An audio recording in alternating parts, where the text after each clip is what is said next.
Welcome back to Swine TV. We've got the Nic Lauterbach technical series. Welcome back to the program, Nick. Hi, Jim. Thanks for having me again. You're with Pharmgate Animal Health. You guys recently had a PRRSGard preview. Can you talk about that study, Nick, and the setup of the study, goals and objectives? Sure. Yep. So just as a quick background, so PRRSGard is a lineage 1 chimeric modified live PRRS vaccine that's labeled for the vaccination of pigs 3 weeks of age and older against the respiratory form of PRRS that is from that we at Pharmgate Animal Health offer. And previous studies that we have conducted shows that PRRSGard to be a safe and efficacious vaccine in the face of PRRS challenges.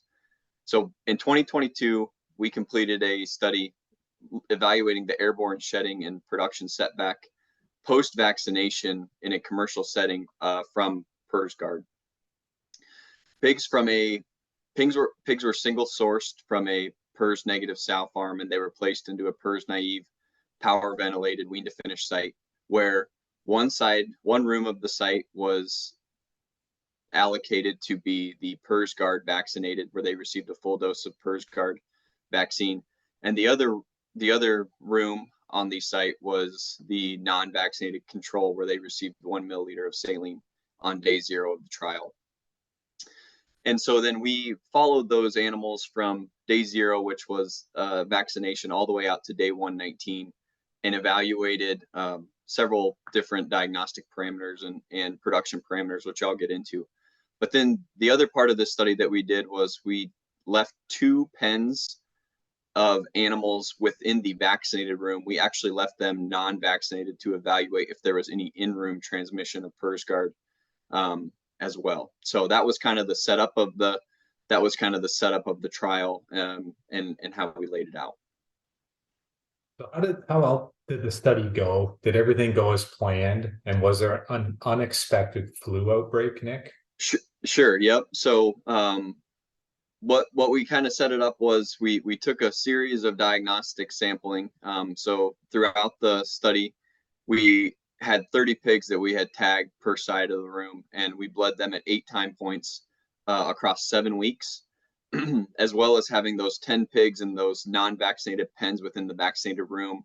We bled them at those 8 time points as well as collecting oral fluids all the way periodically all the way out to day 119. We also did take individual animal weights on 400 animals per treatment at day 0, day 49, and then day 119, and that kind of represents at vaccination, at the end of the nursery phase, and then at the beginning of marketing. And so from a production standpoint, what we saw is out to day 119, there was no significant difference between the animals that had received PRRSGard versus the pigs that had been left or that had received the saline, the non-vaccinated control. There was no significant difference in mortality, average daily gain, or end body weight between those 2 groups, which is really exciting from our standpoint, just showing really no impact on production, whether those pigs received PRRSGard or not. The diagnostic results that we saw from those animals that we had been sampling, 100% of the animals that were vaccinated were PCR positive for PRRS by day 3 post-vaccination. And then the sample animals that had received PRRSGard serologically converted, they showed an immune response via positive ELISA results between day 14 and day 28 post-vaccination. On the other side of the site, in the non-vaccinated room, all of the non-vaccinated animals remained negative for both PRRS PCR and PRRS ELISA out to day 49 day 49 of the study. And then the non-vaccinated animals within that vaccinated room, they also remained PRRS PCR and PRRS ELISA negative out to day 49 of the study. The other thing that we collected throughout the study was aerosol samples, and there was 2 different methods of collection that were used there. And we sampled out to day 35 of the trial weekly, and we were never able to find aerosol PRRS in any of those aerosol samples that were collected within the vaccinated room, directly outside of a pit fan, and then a 1 mile downwind at no point were any of those samples positive for PRRS. You mentioned the influenza outbreak. We did have an unexpected influenza outbreak in the site around day 100 of the trial, so right before the trial ended on day 119. And that was the first time that we saw PRRS. We detected PRRS in the non-vaccinated room. And when that PRRS that was found was sequenced, it was 100% homologous to the PRRSGard sequence. And so some further questions there to be answered. But yes, we did have an unexpected influenza break that led to some PRRS detection in our non-vaccinated room. So at this point, a quick highlight of the 3 to 4 key takeaways for producers, Nic. Yeah, so the big summary, kind of high level summary for this study was that we found no significant difference in the mortality, average daily gain, or ending weight in the animals that were vaccinated with PRRSGard compared to the animals that did not receive PRRSGard. And so from a production standpoint, that was a positive. There was no detection of the vaccine virus in the aerosol samples that we collected in the first 35 days post-vaccination.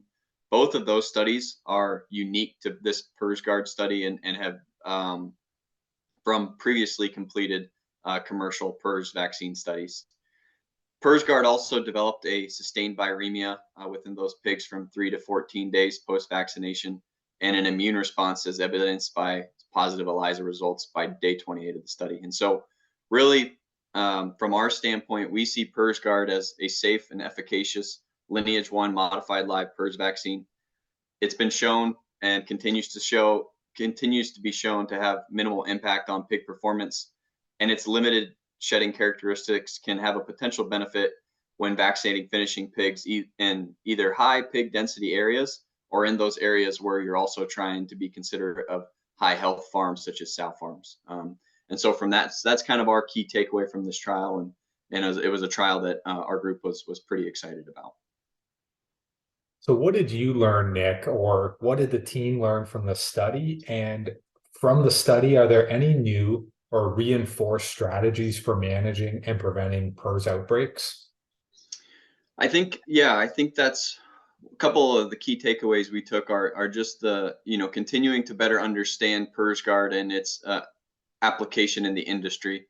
Obviously, myself living in Iowa, you see a lot of hog farms around the area. And so having a vaccine that is both efficacious and will also has limited shedding is important when you consider vaccinating in those high density areas, right? But most importantly, continuing to understand its applicability in the marketplace and it being a reliable PRRS vaccine, I think is, as we move forward, continues to be really important for our team at Pharmgate. So having a PRRS vaccine that can develop an immune response while not causing a production drag on your weaned pigs is really important to a lot of producers and a lot of veterinarians.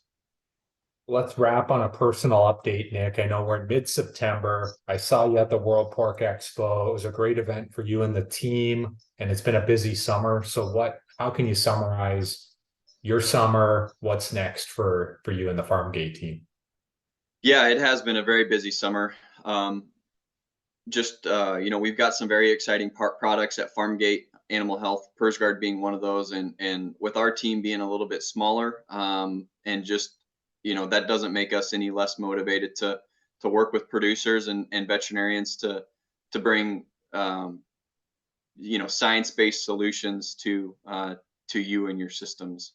So I would just say, as we continue to get out, if you ever have any questions about Pharmgate products, the wide range of products we have within our portfolio, I believe they fit a lot of different.